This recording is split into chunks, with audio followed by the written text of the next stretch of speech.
प्रधानमंत्री नरेंद्र मोदी ने आज बहुत सी बातें जो कहीं वो अलग थीं जो उन्होंने लोकसभा में भाषण के दौरान अपने कही थी।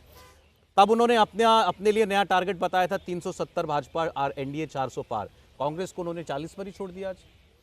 देखिए, ये बयान जो है कि 40 पार कांग्रेस पार्टी नहीं कर पाएगी, ये हमारा बयान थोड़ी है।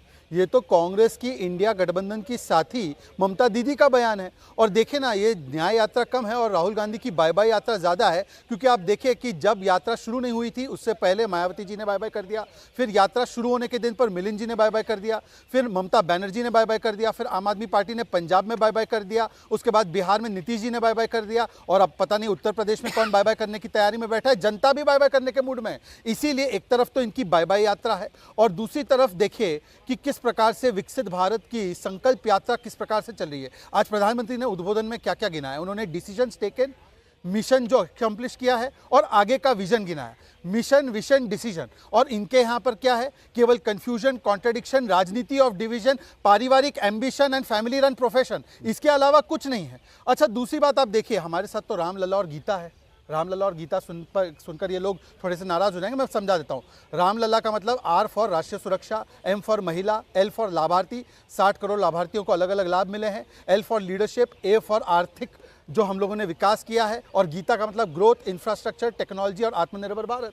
तो रामलला और गीता जिसके साथ है उनकी जीत निश्चित होना जरूरी है, क्योंकि सनातन को गालियां देने से, भारत का विभाजनकारी सोच रखकर उनको गालियां देने से, ओबीसी कुर्मी समाज के डीएनए को गाली देने से, और नॉर्थ इंडिया को जिस प्रकार से डीएमके के नेताओं ने गाली दी है, तो ये विभाजनकारी सोच का अंत होगा। और यही चीज़ प्रधानमंत्री ने बताई है। और राहुल गांधी को युवराज कहा उनको स्टार्टअप दिया है कांग्रेस पार्टी ने, लेकिन वो ना लॉन्च हो रहे हैं ना लिफ्ट हो रहे हैं।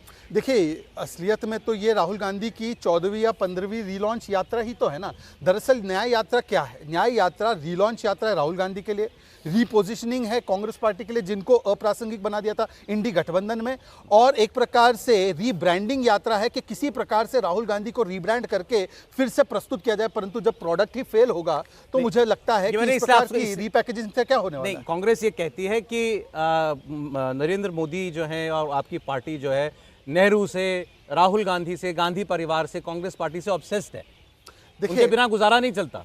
ऐसा है कि जब इसरो चंद्रयान 3 की उपलब्धि हासिल करता है तो ये लोग कहते हैं कि नेहरू जी को क्रेडिट दो। जब भारत में कोई भी उपलब्धि होती है तो ये कहते हैं कि नेहरू जी की वजह से हुआ। तो भाई, अगर सारी चीज़ों का क्रेडिट और गुणगान जो है नेहरू जी का करना है तो नेहरू जी की बाकी की भी जो विशेषताएं और उपलब्धियां हैं उसको भी गिनवाना पड़ेगा। 370 की जो उपलब्धि है वो भी तो गिनवाना जरूरी है। यही नेहरू जी ने, क्योंकि अब ये ओबीसी की राजनीति करने के लिए खड़े हो जाते हैं, नेहरू जी ने, और मेरे पास उनका लेटर है 1961 का, उन्होंने कहा कि रिजर्वेशन देना कास्ट और क्रीड के लाइन्स पर यह सबसे खराब होगा। नेहरू जी ने जाति जनगणना को रोका 1951 में। मैडम है हमारे साथ, प्रोफेसर है, उनसे पूछे। उसके बाद राजीव गांधी जी हो, इंदिरा जी हो या नेहरू जी हो, इन लोगों ने जिस प्रकार से ओबीसी आरक्षण का, बाकी आरक्षण का विरोध किया, मंडल कमीशन का विरोध किया।